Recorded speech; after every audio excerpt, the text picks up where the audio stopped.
The next stop is On the Radar Radio. Stand clear of the closing doors, please.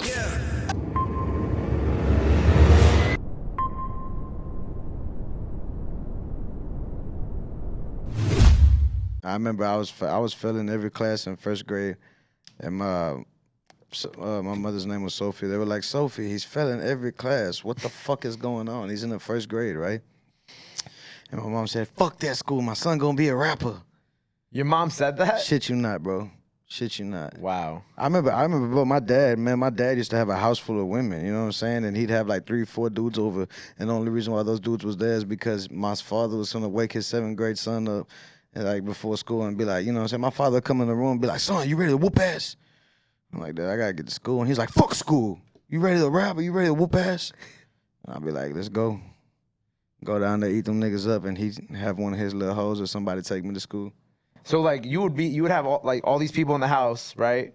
And like your dad would be like rap, like you battle them or like you rap in front of them. Like what would I'd you? fucking eat them niggas alive. I'd battle them. That's crazy.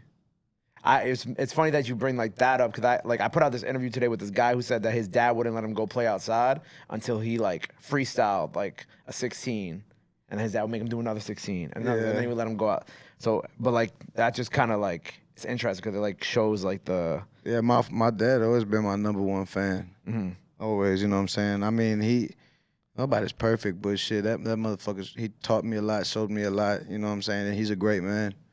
How does he like the music you make now? Like, what is this, do you like share? Like, what's your? Yeah, niggas in love with it, bro. I was I just a little like I thought it was country, but my people were telling me it's jazz or blues or something. But anyways, I was hitting that hoe, and as I'm writing it, you know what I'm saying, I'm hitting it live, and my father he just started tearing up, and I look back at him, and he just crying and fucking recording me, and he's like, man, son, it's crazy to see what you've come into, you know, what your voice has grown to and shit like that. Mm-hmm. Cause you gotta understand that, you know what I'm saying? I remember seeing him in prison and I would be rapping whatever was on the radio and he'd be like, I don't wanna fucking hear the radio. I wanna hear what you gotta say.